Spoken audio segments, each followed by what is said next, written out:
testimony today. We'll now move to the question and answer period, and I'll recognize myself for questions. Mr. Raderman, I'm going to start with you. For years, states have said there is inadequate administrative funding available for making needed improvements to their UI technology and benefit systems.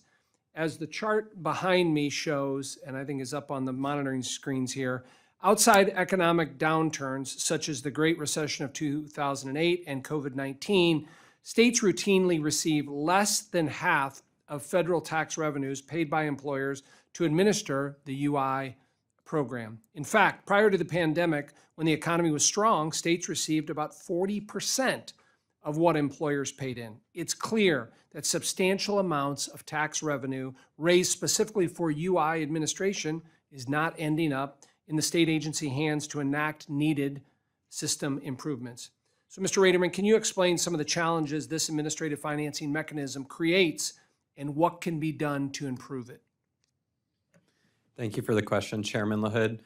So the current financing mechanism is causing states to manage their programs with bare bones resources and with little to no guaranteed funding each year to actually focus on system improvements. The result of that is a lot of the problems that you see during COVID were seen in past crises like Hurricane Katrina as well, because the financing system is not in a good place to actually let states proactively address those problems over time. In order to actually improve the system, there needs to be a stronger connection between what's being raised for program administration and what's being returned to states each year. And what's your recommendation on improving that connection from a public policy standpoint? There's going to be kind of 2 points in time that I think, or two points of access that need to be changed. One is the actual appropriations. It needs to be that all of the dollars being raised are being approved, but there's also the issue that some of the federal accounts that manage the dollars end up diverting funds away from program administration when that balance for the administrative account exceeds a pretty low value. So making sure those funds are actually going back to states is crucial as well. And what you just mentioned there, is it your recommendation that be codified into law? Currently, there's a statutory provision that is diverting funds away from the administrative account, and our view at the Niskanen Center is to change that so those funds stay for program administration. Thank you for that. I'm going to turn next to Ms. Townsend. In your testimony, you state that unemployment claimants in the state of Iowa are contacted about the state's reemployment case management program when they first file for benefits, so claimants can quickly begin developing skills to successfully navigate a pathway back into the labor force. As I referenced in my opening, our Bridge for Workers Act, which gives states additional flexibility to provide reemployment support to any individual receiving benefits as long as the state believes these services would help them return to work more quickly.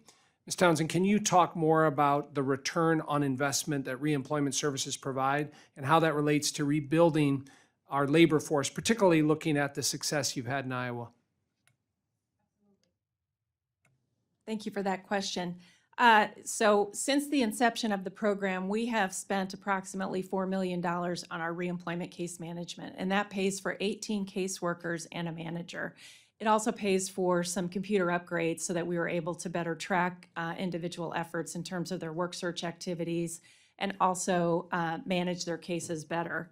Of the $4 million, we anticipate that by the end of 2024, we will have saved $400 million in unemployment benefits. So it's about a 1 to 100 return so far. Just to give you an idea, in 2019, the year before the pandemic, Iowa paid out roughly $388 million in unemployment benefits.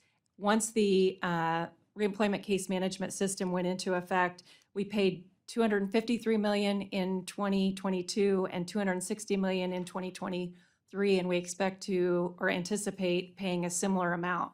But one of the things that I would also point out is the value that individuals receive in getting that one-on-one assistance. I receive daily success stories from individuals who, when they lose their job, they're frustrated, they're hopeless, they're anxious, and they're not sure where they're going to go. And having that person in their corner to say, you can do this, you can do more. Let's apply for that job that maybe you didn't think you had the experience for, and let's get your resume and interview skills up to par to get those. So we're helping Iowans get jobs that are beyond what they expected to get. They're getting really good paying jobs, and they're getting those careers that, like I talked about in my opening statement, they're going to stay with, and they're going to continue to benefit the employer that they've come to in their next act.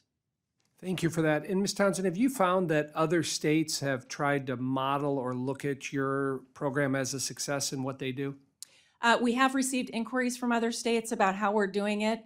I think it's probably a funding issue. The Governor Reynolds gave us ARP dollars to fund the program, and that's what we'll use until 2026, at which point we will ask the legislature for funding if we don't have any additional federal funding. Thank you for that.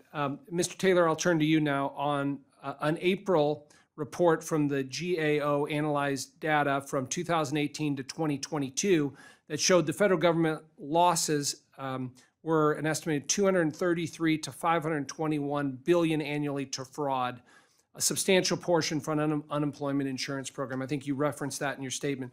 Mr. Taylor, can you describe the current trends your company has noticed in relation to UI fraud and what can be done to strengthen program integrity for the unemployment program? Thank you, Chair LaHood.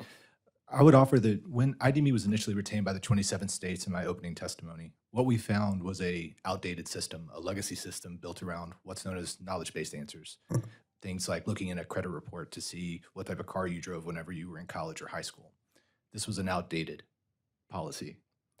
Whenever we went into those 27 states, fraud rates went down, accessibility went up. Today, the threats that we're facing to specifically unemployment have risen to a critical infrastructure level, primarily driven by nation-state involvement, where they are attacking a number of states.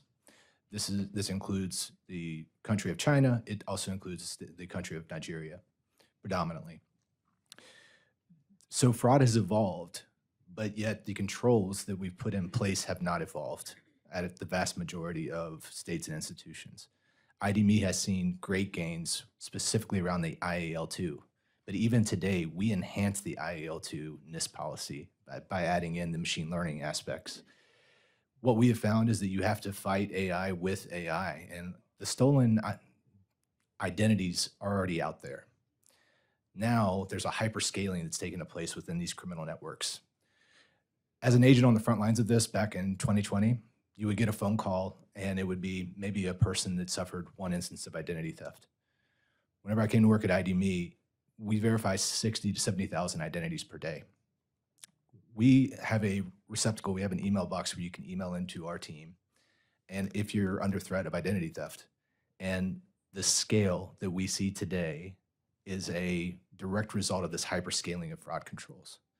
So what I'm seeing today is that not only are the outdated aspects of identity verification need to be replaced by at least IAL2, but at the same time, fraud is evolving quicker than our policies, and we need to account for that.